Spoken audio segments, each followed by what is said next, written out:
Now dear students, इससे पहले हमने इंट्रोडक्टरी लेक्चर में बताया था कि हम सबसे पहले स्टोमेटाइटिस को पढ़ेंगे। तो the word stomatitis is from two word, here is stoma and itis. The word stoma means mouth, and the word itis, wherever you find it, will be for inflammation. यानी जहाँ स्टोमा की लफ्ज आएगी वहाँ पर इसका मतलब क्या होगा? माउथ या ओपनिंग या ओरल कैविटी। और जहाँ पर आइटिस का लफ्ज आएगा उसका मतलब इन्फ्लेमेशन होगा। So let's dive into the definition. The inflammation of the mucous membrane, यानी म्यूकस मेम्ब्रेन में कोई इन्फ्लेमेशन होगा। अब ये लफ्ज इन्फ्लेमेशन आप यहाँ पर समझे डियर स्टूडेंट्स। इन्फ्लेमेशन के लिए एक निमोनिक याद रखें, और वो निमोनिक क्या है? P star. पी स्टार का मतलब क्या है? P is PSTR, these are abbreviations for four words. Number one, अगर कभी इन्फ्लेमेशन होगा तो उसमें ये चार सिंबल्स आपको मिलेंगे, और इन चार की कॉम्बिनेशन को ही हम इन्फ्लेमेशन कहते हैं। सबसे पहले P. P means pain, S is for swelling, T is for temperature, increased temperature, and R is for redness. Wherever you heard the word of inflammation, जब भी आप सुने तो आपको पता लगनी चाहिए कि या पेन होगा या स्वेलिंग होगी, और इसके साथ इंक्रीज टेम्परेचर और रेडनेस। ये चार सैम्बल्स हैं इन्फ्लेमेशन की। तो ओरल कैविटी में जब म्यूकस मेम्ब्रेन में इन्फ्लेमेशन आ जाए, और इसके लिए डिफरेंट काजेज हो सकते हैं। लोकल लीजन की वजह से भी हो सकती हैं, किसी इन्फेक्शन की वजह से भी हो सकती हैं, कोई न्यूट्रिशनल डिफिशिएंसी की वजह से भी हो सकती है। ये काजेज में पढ़ेंगे भी इंशाल्लाह आगे। कीमोथेरेपी की वजह से भी हो सकती है, और इम्यून सप्रेशन की वजह से भी हो सकती हैं। कीमोथेरेपी ये कॉम्बिनेशन ऑफ ड्रग हैं, आगे इसकी डेफिनेशन आएगी भी। जो हम कैंसर के लिए स्पेसिफिकली देते हैं इसको हम कीमोथेरेपी कहते हैं, या इसके साथ साथ सिस्टेमिक डिजीज भी हो सकती है। सिस्टेमिक डिजीज जब वो डिजीज जो कि ब्लड तक पहुंच जाती है और पूरी बॉडी की मल्टीपल ऑर्गन्स को इफेक्ट करती हैं, इसको फिर हम क्या कहते हैं? इसको सिस्टेमिक डिजीज हम कहते हैं, जो कि मल्टीपल ऑर्गन को इफेक्ट करती हैं। जनरली इस तरह होता है कि एक ऑर्गन इफेक्ट हो जाता है और इसमें मल्टीपल ऑर्गन इफेक्ट हो जाते हैं। मिसाल के तौर पर अगर हम किडनी की कोई डिसऑर्डर की बात करें तो उसमें किडनी इफेक्ट होते हैं, लेकिन अगर सिस्टेमिक डिजीज हो जाए तो उसमें किडनी के साथ लंग्स भी इन्फेक्टेड हो जाएंगे, लीवर भी इन्फेक्टेड हो जाएगी, और इसी तरह डिफरेंट बॉडी जो ऑर्गन्स हैं वो इसमें इफेक्ट हो जाती हैं। Now, the next definition is stomatitis is the inflammation of the mucosal tissue. Mucosal tissues जो ओरल कैविटी की जो इनर लेयर हैं, जो कि म्यूकस को या म्यूकोजा को सिक्रीट करते हैं, और ये म्यूकोजा एक ल्यूब्रिकेंट फ्लूइड है, यानी सलाइवा, जो कि डिफरेंट माइक्रो ऑर्गेनिजम्स और डिफरेंट जो इन्वेडर्स हैं उनकी ट्रैपिंग में मदद करती है, यानी उनकी फिल्ट्रेशन में मदद करती हैं। इनको हम म्यूकस टिश्यू कहते हैं, mucous tissue of the mouth. और माउथ में इनर चीक आता है इसमें, और इसके साथ टंग और लिप्स भी इसमें इंक्लूडेड हैं, थ्रोट और गम्स जो मसूड़े हैं। इनमें जब इनकी जो म्यूकोजल टिश्यू है, जो इनर लेयर हैं, इनर लाइनिंग जो इनकी है, जब उनमें इन्फ्लेमेशन आ जाए तो इसको हम स्टोमेटाइटिस कहते हैं। अब इसके साइन एंड सिम्टम्स क्या हैं, यानी हमें कैसे पता चलेगा कि एक पेशेंट है या एक क्लाइंट है उसको स्टोमेटाइटिस है? उनमें सबसे पहले हम स्वेलिंग देखेंगे। स्वेलिंग का मतलब ये है कि उसमें पस की फॉर्मेशन होगी, और इसके साथ साथ वहाँ पर स्वेलिंग का मतलब कि एब्नॉर्मल वहाँ पर अ, थोड़ा-सा एक माइनर ग्रोथ हुआ होगा। और ये माइनर ग्रोथ किस वजह से? जितने सेल्स थे उनकी डेड सेल्स की वजह से। जो माइनर ग्रोथ और आउट पाउचिंग सी हो जाती हैं या रेडनेस सी हो जाती हैं, इसको हम स्वेलिंग कहते हैं, सूजन जिसको हम कहते हैं। पेन भी होगा इसके साथ-साथ, और अल्सरेशन, अल्सरेशन मीन्स कोई वॉन्ड भी होगी, और एक्सेसिव सलाइवेशन, सलाइवा की जो एक्सेसिव प्रोडक्शन है, ज़्यादा प्रोडक्शन देन नॉर्मल, इसको एक्सेसिव सलाइवेशन कहते हैं। और इसके साथ-साथ डियर स्टूडेंट्स, हैलिटोसिस जो है, जब स्टोमेटाइटिस हो जाती है तो जो सांस वो क्लाइंट लेगा उसकी स्मेल जो है वो बैड स्मेल होगा। तो इस बैड स्मेल को हैलिटोसिस कहते हैं। इसके साथ-साथ सोर माउथ, यानी अल्सर्ड माउथ या वुंडेड माउथ जो है, यानी माउथ में ज़ख्म होगा। इसके साथ-साथ चीविंग में उसको डिफ़िकल्टी होगी। जब मुँह में ज़ख्म है तो ज़ाहिर-सी बात है चीविंग तो डिफ़िकल्ट ही होगी, और ज़ख्म की वजह से ब्लीडिंग भी होगी। और बैड स्मेल पे ऑलरेडी हमने हैलिटोसिस में बात की है। तो ये सारे क्या है, ये कॉजेज़ हैं dear students, sorry symptoms and signs हैं। अब कॉजेज़ पढ़ते हैं।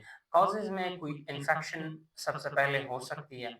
इन्फेक्शन का मतलब है कि कोई पैथोजन की एंट्री है।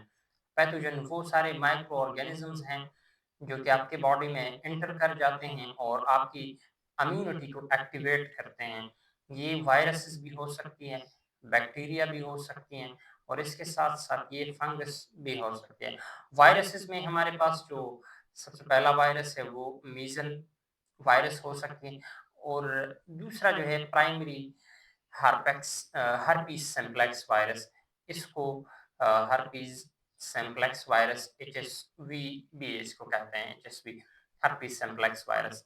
बैक्टीरिया में हमारे पास स्ट्रेप्टोकोकस आरियस भी इसको कहते हैं, स्ट्रेप्टोकोकस भी कहते हैं, स्ट्रेप्टोकोकस आरियस भी कहते हैं, और इसके साथ साथ डिप्थीरिया, ये दोनों बैक्टीरियाज हैं, ये स्टोमेटाइटिस काज कर सकते हैं। और फंगस में जो सबसे फेमस और नोन है वो कैंडिडा अल्बाइकन है, या इसको अल्बिकन भी कहते हैं, कैंडिडा अल्बिकन।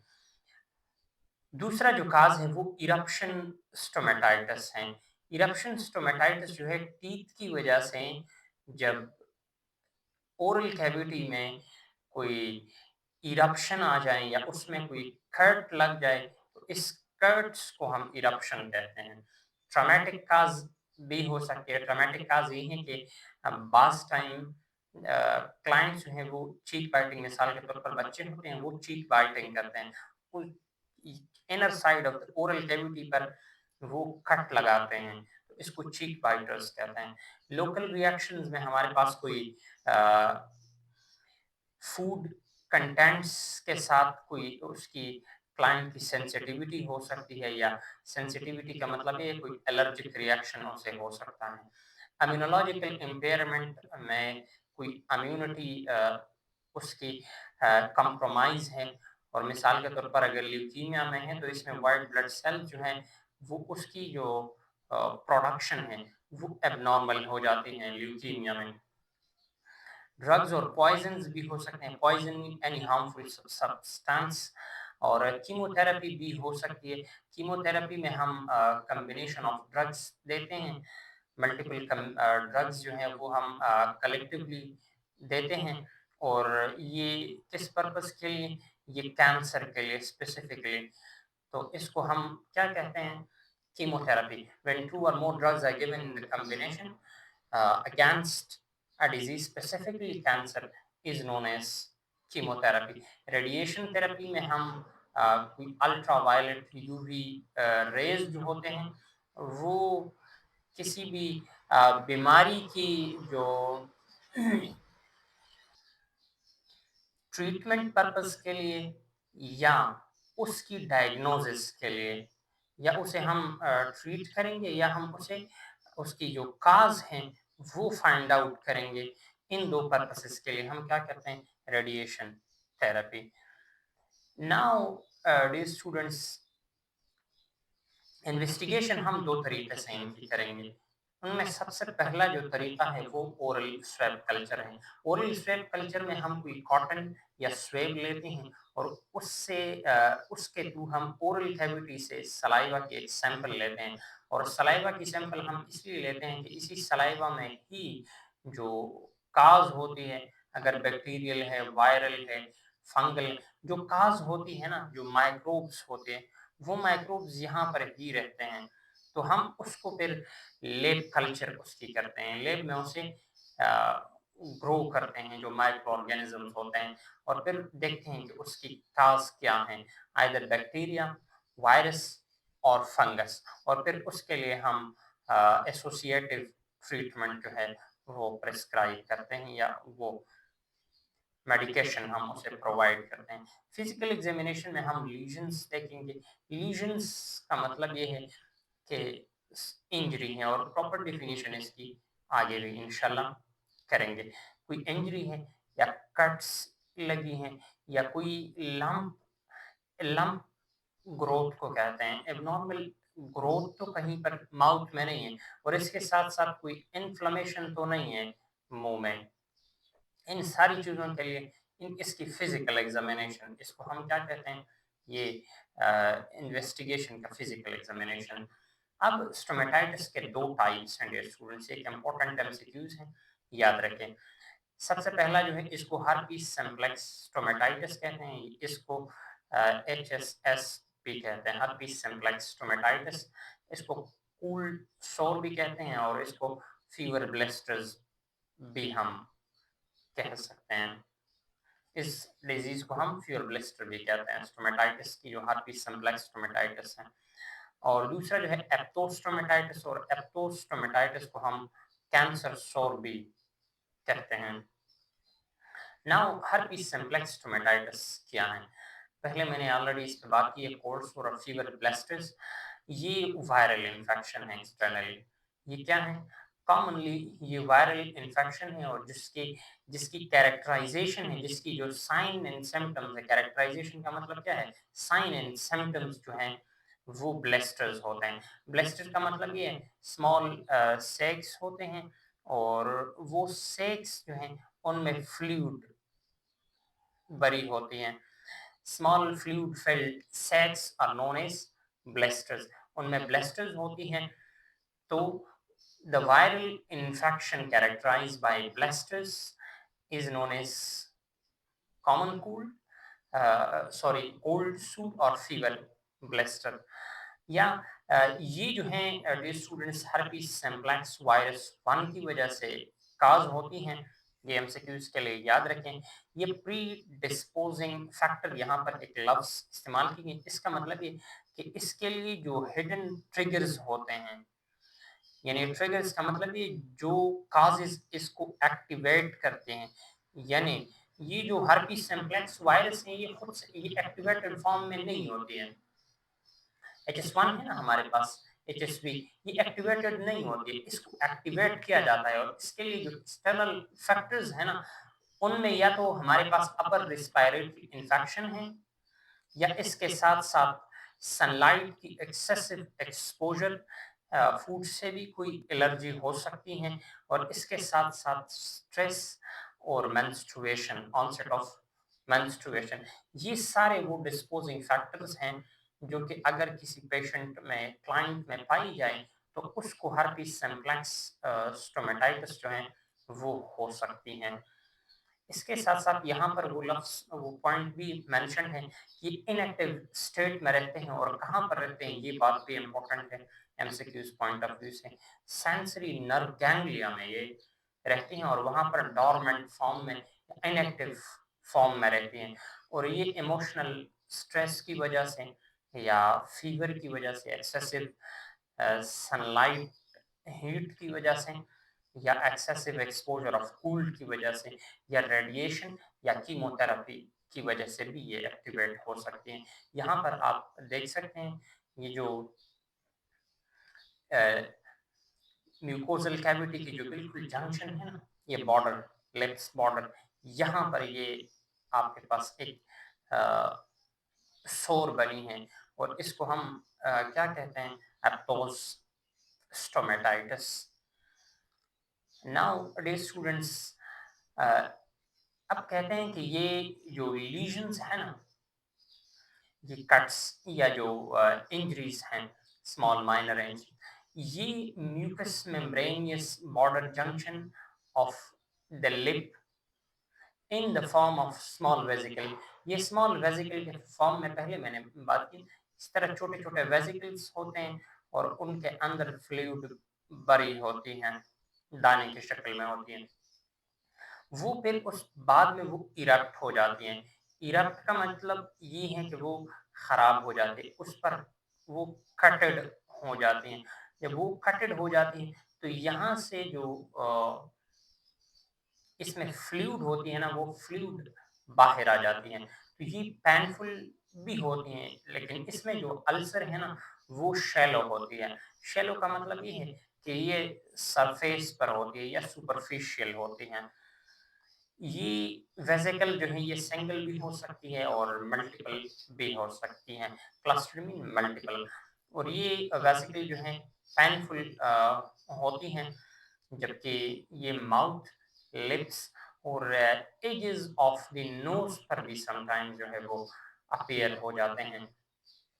और इसके साथ साथ प्रोड्रोमल इचिंग और बर्निंग ऑफ फीवर भी हो सकती है, मेलिएज भी हो सकती है और लिम्फ एडिनोपैथी भी इसके साथ हो सकती है। अब प्रोड्रोमल क्या है?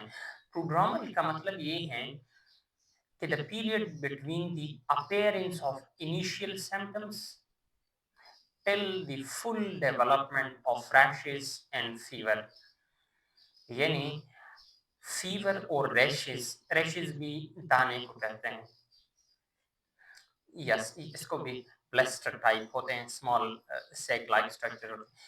ये the appearance of the initial symptoms till full development of rashes and fever is known as prodromal phase. Lymphadenopathy क्या है? लिम्फ एडिनोपैथी जहाँ पर ये पैथी का लफ्ज आएगा तो पैथी का लफ्ज है कोई डिजीज या इन्फेक्शन, और लिम्फ का मतलब है कि ये लिम्फ नोड्स में आती हैं। कि जब लिम्फ नोड में कोई डिजीज आ जाए तो इसको हम क्या कहते हैं? इसको हम लिम्फ एडिनोपैथी कहते हैं। नाउ डियर स्टूडेंट्स, इसकी पैथोफिजियोलॉजी क्या है? पैथोफिजियोलॉजी पर पहले मैंने लास्ट लेक्चर में भी बात की थी, स्क्रीन की राइट कॉर्नर से आपको लिंक मिल जाएगी। When the pathogens get entry in the body and that pathogens alter the functions of the body, this phenomena is known as pathophysiology. The study of this total phenomena is known as pathophysiology. The study in the alteration of the functions of the body due to the invasion of pathogen is known as pathophysiology. अब herpes simplex stomatitis जो कि herpes simplex virus की वजह से काज हुई है, अब इसकी पैथोफिजियोलॉजी, ये बॉडी में क्या अल्ट्रेशन लाती है उसकी स्टडी करते हैं। सबसे पहले इसकी जो एटियोलॉजी है, एटियोलॉजी का मतलब है स्टडी ऑफ काजेस। इसकी जो काजेस हैं वो क्या है? herpes simplex हैं, और कभी कभार herpes simplex टाइप 2 भी हो सकते हैं। ये दो टाइप्स के होते हैं herpes simplex। इसके कितने टाइप्स हैं? दो टाइप्स होते हैं, herpes simplex type 1, herpes simplex type 2। अब इसकी ट्रांसमिशन कैसे होगी? पैथोफिजियोलॉजी में तो हमने जान लिया कि herpes simplex वायरस 1 की वजह से काज होती है, या एमसीक्यूज के लिए याद रखें। और ट्रांसमिशन म्यूकस मेम्ब्रेन की वजह से या ओपन स्किन की वजह से। जब म्यूकस मेम्ब्रेन या जो स्किन है इसकी जो डायरेक्ट कांटेक्ट आ जाती है, तो डायरेक्ट कांटेक्ट की वजह से भी ये वायरसेस एक से दूसरे बंदे में एंटर हो सकती हैं या इन्वेजन कर सकती हैं। इसके साथ साथ किसिंग की वजह से भी हो सकती हैं, लिप्स कांटेक्ट की वजह से, और इसके साथ साथ फोमाइट की वजह से। फोमाइट्स में शेयर टॉवल्स और जो यूटेंसिल्स होते हैं वो आते हैं। फोमाइट्स समझिए डियर स्टूडेंट्स, फोमाइट्स वो इनएनिमेट ऑब्जेक्ट्स हो सकते हैं, all those inanimate objects which can transmit a disease is known as fomites। वो तमाम इनएनिमेट का मतलब है नॉन लिविंग, जिनमें जान नहीं होती है। मिसाल के तौर पर यहाँ पर टॉवल है, ये यूटेंसिल्स ब्लेड्स वगैरह होते हैं, ये सारे क्या हैं, इनएनिमेट ऑब्जेक्ट हैं, लेकिन ये डिजीज को ट्रांसमिट कर सकते हैं। So all those object which can transmit a disease but non living is known as fomites. अब इनकी जो इंक्यूबेशन पीरियड है वो 2 to 20 days हैं। ये इंपॉर्टेंट एमसीक्यूज हैं। इंक्यूबेशन पीरियड का मतलब क्या है कि जिसमें इनिशियल सिम्टम्स है फुली इनकी डेवलपमेंट हो जाती हैं और इनकी जो इनिशियल सिम्टम्स हैं वो अपीयर हो जाते हैं बॉडी में। अब शेडिंग टाइम इनकी क्या है वो 48 to 60 मिनट्स, बट ये 96 आवर्स से लॉन्गर नहीं हो सकती है, ये बात याद रखें। अब शेडिंग क्या है? शेडिंग का मतलब ये है when the pathogens get exit from the healthy from the infected body. जब इन्फेक्टेड बॉडी से माइक्रो ऑर्गेनिज्म एग्जिट करें और वो फिर दोबारा एंट्री करें हेल्दी बॉडी में, लेकिन वो हेल्दी बॉडी में भी वो इन्फेक्शन काज करें, इसको हम क्या कहते हैं, शेडिंग टाइम या शेडिंग ड्यूरेशन भी कहते हैं।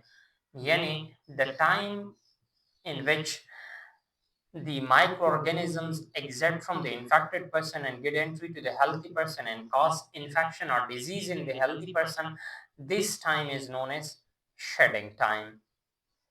यहाँ पर आप देख सकते हैं डियर स्टूडेंट्स, ये एक हर्पीस सॉरी स्टोमेटाइटिस का एक पेशेंट है।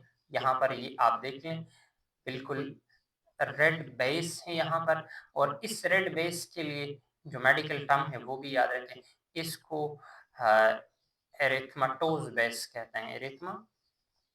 एरिथमाटोज बेस इसको हम कहते हैं। एरिथमा इज फॉर रेडनेस, तो इसकी कलर आप देख रहे हैं डियर स्टूडेंट्स, रेड है, तो इसको एरिथमाटोज बेस कहते हैं। अब पैथोफिजियोलॉजी में हम पूरी मैकेनिज्म पढ़ते हैं कि कैसे ये डैमेज होती हैं। ये जो पैथोफिजियोलॉजी है इसकी, ये एपिथेलियल जो टिश्यू है ना, ओरोफेरेंजियल कैविटी या ओरल कैविटी की, वो डैमेज हो जाती हैं इसमें। और फिर जब डैमेज हो जाए, डैमेज के बाद जो बेसल सेल्स होते हैं ना, बेसल सेल्स ये सेल्स हैं बेसिकली, ये बिल्कुल बेस पर जो सेल्स आपको नजर आती हैं इसको हम बेसल सेल्स कहते हैं। Rapidly dividing of basal cells of oral mucosa are among the body cells vulnerable to damage by chemotherapy or radiation therapy। ये यहाँ पर एक इम्पॉर्टेंट पॉइंट दी गई है कि कीमोथेरेपी और रेडिएशन थेरेपी जब हम देते हैं ना ट्रीटमेंट पर्पस के लिए, जब हम मल्टीपल ड्रग्स कलेक्टिव देते हैं और इसके साथ साथ जब हम रेज को पुट ऑन करते हैं, तो इसको हम क्या कहते हैं, रेडिएशन थेरेपी और कीमोथेरेपी। जब ओरल म्यूकोजा की जो बेसल सेल्स है ना, तो वो बहुत ज़्यादा वल्नरेबल होती हैं, ससेप्टेबल होती हैं। इसका मतलब है वो इजीली डैमेज हो सकती हैं। तो जब वो डैमेज हो जाएँ तो इनका काम ये है कि ये डिवीज़न करती हैं। इनमें जो इतने सेल्स आपको नज़र आते हैं यहाँ पर, इनमें कोई भी सेल इनकी डिवीज़न नहीं होती है। सिर्फ़ ये बेसल सेल्स डिवाइड होते हैं और ये बेसल सेल ही फर्दर स्प्रेड ऑन करते हैं, और ये इतना जो लेयर होता है ये पूरा लेयर डेवलप हो जाए। जब वो खराब हो जाएँ तो ये लेयर ही जो है बनना बंद हो जाती हैं। अब इसकी जो फेजेज़ हैं वो 5 फेजेज़ हैं। सबसे पहला जो फेज़ है उसमें डीएनए में कोई इंजरी लग जाती है, और इसके बाद जब डीएनए में कोई इंजरी लग जाए तो फेज़ 2 सिग्नलिंग फेज़ है। जहाँ पर इंजरी लगी वहाँ सिग्नल जनरेट होंगे ताकि इम्यूनिटी सिस्टम एक्टिवेट हो जाए। इसके साथ साथ थर्ड फेज जो है वो एम्प्लीफिकेशन फेज है। एम्प्लीफिकेशन फेज में वो बिल्कुल पीक पर पहुँच जाती हैं और इम्यूनिटी सिस्टम आके उस सारे जो कॉन्फ्लिक्ट है उसको रिज़ॉल्व करते हैं और एक इंजरी बन जाती है। यहाँ पर फ़ेज़ 4 में कंप्लीट अल्सरेशन हो जाती हैं और पेन भी हो जाती है। यहाँ पर आप देख लें, बिल्कुल मुकम्मल यहाँ पर जो सेल्स हैं वो ख़त्म हुई हैं, नो सेल्स। इसके साथ-साथ फ़ेज़ 5 में हमारे पास ये हीलिंग आती है और वो दोबारा वुंड जो है वो रिकवर हो जाती है। इसको रिकवरी फ़ेज़ भी कहते हैं। अब ये सब कैसे, ये प्रोसेस कैसे होती है? तो सबसे पहले यहाँ पर देखें, जब रेडियोथेरेपी या कीमोथेरेपी वो बेसल सेल्स पर या जो सेल्स हैं ना ओरल कैविटी की इनर लाइनिंग उस पर लग जाएँ तो उसका जो डीएनए है ना, ये डीएनए रप्चर हो जाती है, वो ख़राब हो जाती है। जब डीएनए रप्चर हो जाए तो इसका मतलब ये है कि सेल डिस्ट्रॉय हो जाता है। सेल जब डिस्ट्रॉय हो जाएँ तो उससे हिस्टामिन रिलीज़ हो जाती है। जब सेल से हिस्टामिन रिलीज़ हो जाए ना, तो ये हिस्टामिन एक सेल जहाँ से रिलीज़ हुई हैं, तो दूसरे आस-पास के जो सेल्स हैं, वो मैसेंजर्स जो है वो प्रोड्यूस करेंगे और ये मैसेंजर्स कौन से होंगे? मिसाल साइटोकाइन्स 1। अब ये जब रिलीज़ हो जाएगा, तो ये जाके इम्यूनिटी सिस्टम को एक्टिवेट करेगा ये मैसेंजर और इम्यूनिटी सिस्टम से ये कहेगा कि पैथोजेन्स ने एंट्री की है। अब इम्यूनिटी सिस्टम एक्टिवेट होकर आएगा, जो कि जितने भी बॉडी सेल्स हैं, जो कि इन्फेक्टेड बाय माइक्रो ऑर्गेनिज़म्स हैं, जिन पर माइक्रो ऑर्गेनिज़म्स ने अटैक किए हैं, या यानी ये सेल जो आप यहाँ पर देख सकते हैं, इस तरह सेल जिन पर माइक्रो ऑर्गेनिज़म्स ने अटैक ऑलरेडी की हैं। और इसके साथ-साथ आपकी इम्यूनिटी सिस्टम ने जितने भी माइक्रो ऑर्गेनिज़म्स के सेल को अ, ख़त्म की हैं, किल की हैं, या माइक्रो ऑर्गेनिज़म्स ने आपकी बॉडी की जो सेल्स को किल की हैं, उसके लिए अब इम्यूनिटी आएगा। इम्यूनिटी सिस्टम एक्टिवेट होगा और ये सारे सेल्स को कलेक्टिवली यहाँ से प्रोग्राम्ड तरीके से एक रेगुलर तरीके से यहाँ से इसको सबको ख़त्म करेगा। जब ये सारे यहाँ से ख़त्म हो जाएँगे और इनमें ख़ास बैक्टीरिया भी हो सकती है, फंगस भी हो सकती है और वायरस भी हो सकते हैं। इन सारों को यहाँ से ख़त्म करेगा, यहाँ पर आप देख सकते हैं। और जब ये इस प्रोग्राम्ड सेल डेथ को जो है एपोप्टोसिस भी कहते हैं, जो कि इम्यूनिटी सिस्टम प्रोग्राम करती हैं। यहाँ पर अब कंप्लीट अल्सर बनेगा। कंप्लीट अल्सर जब बन गया, वायरसेस और जितने भी काजेज़ थे वो यहाँ से ख़त्म हुए। ये बेसल लाइन पहले मैंने बात की थी, ये फिर से डिवीज़न करना स्टार्ट कर देगा। फिर से डिवीज़न करना स्टार्ट कर देगा और फिर से प्रॉपर जो हैं वो टिश्यूज़ जो हैं वो डेवलप हो जाएँगे। अब इसकी ट्रीटमेंट क्या है? ट्रीटमेंट में सबसे पहले हम पेन को रिलीफ़ देंगे, सबसे प्रायोरिटी में हम ये रखेंगे और जितने भी पॉज़िटिव फैक्टर्स हैं, अगर वायरल फैक्टर हैं और इसके साथ-साथ फंगल फैक्टर हैं या बैक्टीरियल फैक्टर हैं, वो सारे हम ख़त्म करेंगे। ओरल हाइजीन का ख़्याल हम रखेंगे क्योंकि ओरल कैविटी ही तो एक लोकेशन है जहाँ से माइक्रो ऑर्गेनिज़्म इन्वेजन करती हैं। अ, वो सलाइन के साथ और जंक्शन वायलेट के साथ और ग्लाइसरीन के साथ ये सारे मेडिसिन्स हैं, मेडिकेशंस हैं, तो इनके थ्रू हम ओरल हाइजीन का ख़्याल रखेंगे और हम ब्रॉड स्पेक्ट्रम एंटीबायोटिक्स देंगे और ब्रॉड स्पेक्ट्रम एंटीबायोटिक्स पर हमने बात की है फार्मा वन में। ये वो लिंक आपको यहाँ से मिल भी सकती हैं, यहाँ से आपको देख सकते हैं। ब्रॉड स्पेक्ट्रम जो हम होली जब काज़ नोन नहीं होता और हम ऐसी एंटीबायोटिक देते हैं जो कि नेगेटिव और पॉजिटिव यानी दोनों जो कि बैक्टीरिया होती है ना, इन दोनों के लिए जब आप उसको इस्तेमाल कर सकते हो, gram positive bacteria, gram negative bacteria, इन दोनों के लिए, तो इसको हम ब्रॉड स्पेक्ट्रम जो कि या सिर्फ नेगेटिव और या पॉजिटिव, ग्राम पॉजिटिव या नेगेटिव उनके लिए इंडिविजुअली जो आती हैं उनको नैरो स्पेक्ट्रम एंटीबायोटिक्स हम कहते हैं। अगर फंगल काज हैं तो एंटी फंगल आप देख सकते हैं, उसमें एस्टाटीन और डेक्टरीन जो है, ये दो मेडिकेशन हैं आपके पास, मेडिसिन है, ये आप देख सकते हैं। और सॉफ्ट ब्लेंड डाइट जिसमें वो डाइट जिसमें ज़्यादा स्पाइसेस ना हो और जिसमें ज़्यादा क्वांटिटी में लिपिड ना हो, तो इसको हम क्या कहते हैं? सॉफ्ट ब्लेंड डाइट और आईवी इन्फ्यूजन भी पास करते हैं डिहाइड्रेशन या जो इलेक्ट्रोलाइट बैलेंस के लिए आप आईवी इन्फ्यूजन भी पास कर सकते हैं। अब आपका नर्सिंग डायग्नोसिस क्या होगा?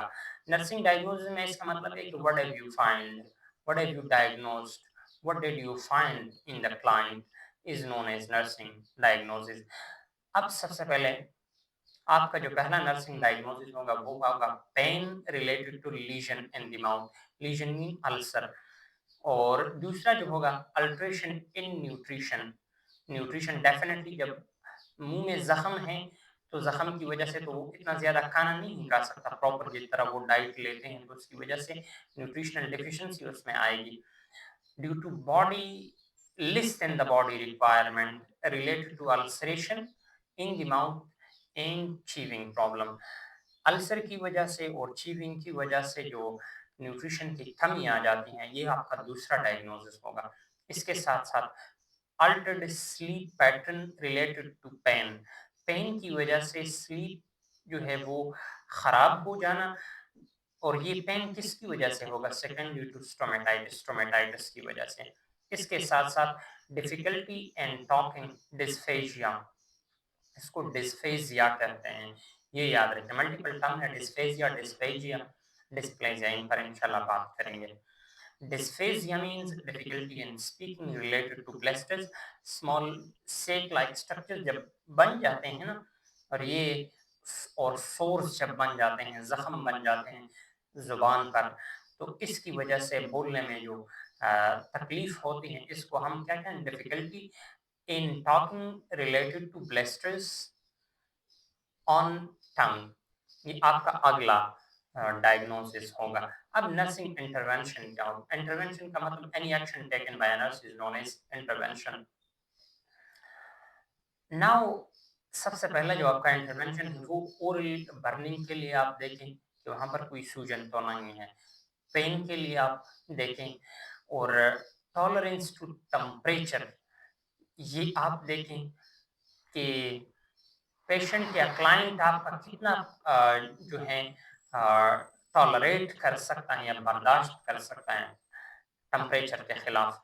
इसके साथ साथ ओरल कैविटी की जो एग्जामिनेशन है वो आप करें, do oral examination noting evidence of legion, उसमें देखें कि कोई लीजन तो नहीं है माउथ पर या टंग पर। इसके साथ साथ अगर कोई लीजन है, बर्निंग सेंसेशन है, पेन है या अल्ट्रेशन इन टेम्परेचर है, change in tolerance to temperature का मतलब ये है कि पेशेंट हैं उसमें टेम्परेचर की वजह से वो टेम्परेचर को टॉलरेट नहीं कर पाता, वो टेम्परेचर को बर्दाश्त नहीं कर पाता, यानी इंक्रीज और डिक्रीज।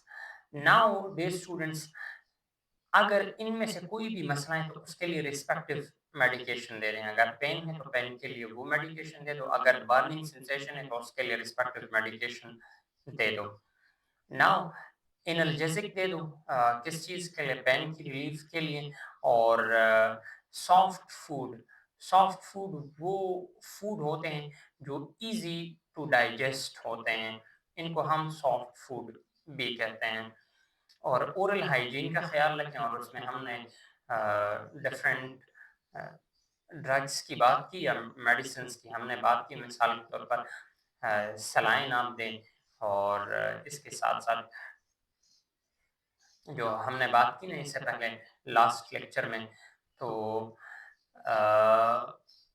वायलेट जंक्शन, वायलेट और ग्लाइसरीन, ये यहाँ पर आप देखें, ये सारे जो हैं ये क्या हैं? ये आपके पास ड्रग्स हैं जो कि ओरल हाइजीन का ख्याल रखती हैं। और इसके साथ साथ टॉपिकल मेडिकेशन दे दें। टॉपिकल मेडिकेशन वो मेडिकेशन होते हैं जो हम स्किन पर लगाते हैं, और वो स्किन के थ्रू एब्सॉर्ब हो जाती हैं, और आपका जो वॉन्ड है वो कवर हो जाते हैं। और इसमें हमारे पास बोनजेला और नेलस्टेट जो हैं ये बेस्ट ऑप्शन हैं। ये दोनों मेडिकेशन हैं या ड्रग्स हैं।